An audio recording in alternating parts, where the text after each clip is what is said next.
Once there was a South American country with a promising future. It had a functioning democracy, a rapidly developing economy, and a growing middle class. All the important indicators, including education, healthcare, and foreign investment, were pointed in the right direction. It was far from perfect, but the mood was hopeful, and with good reason. But now all that promise is gone. The country is a failed state, a hollowed-out shell of its former self. Services like power and water are sporadic. The most basic consumer goods, from bread to toilet paper, are in chronically short supply. Crime has skyrocketed. Freedom of the press is almost non-existent. Democracy has been replaced by a virtual dictatorship. The country is, I'm sorry to say, my beloved Venezuela, a place in which my family has deep roots. I can tell you what happened to it in one word: socialism.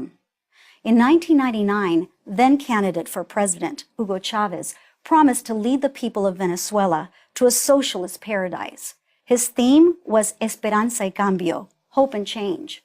Venezuela is a nation of great wealth, Chavez said, but it's being stolen from its citizens by the evil capitalists and evil corporations. This wrong would be righted, he assured the voters, if they elected him. And they did, to their everlasting regret. Chavez drew inspiration from his mentor, Fidel Castro. Like his mentor, he enjoyed giving speeches that sometimes lasted as many as 7 hours. He even gave himself his own weekly television show, where he would spontaneously break into song.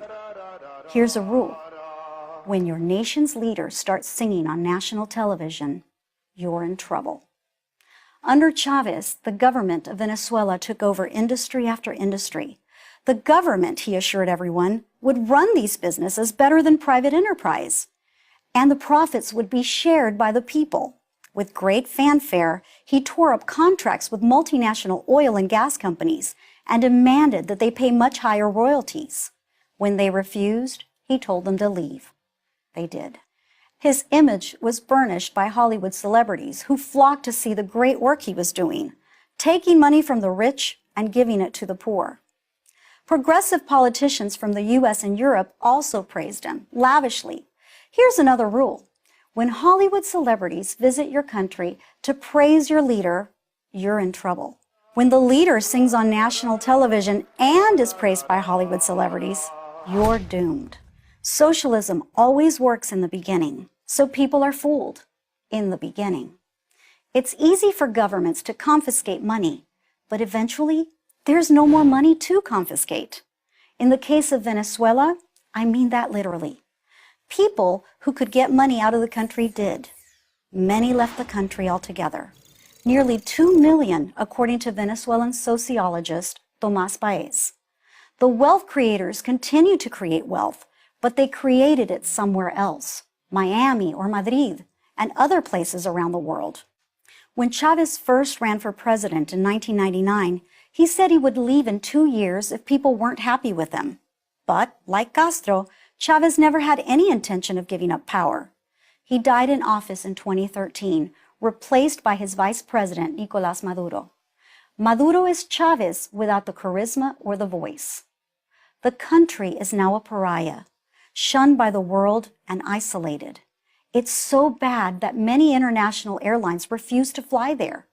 People stand in lines for hours just to get food. Sometimes they walk away empty-handed. A recent survey found that 75% of Venezuelan adults lost weight in 2016, an average of 19 pounds.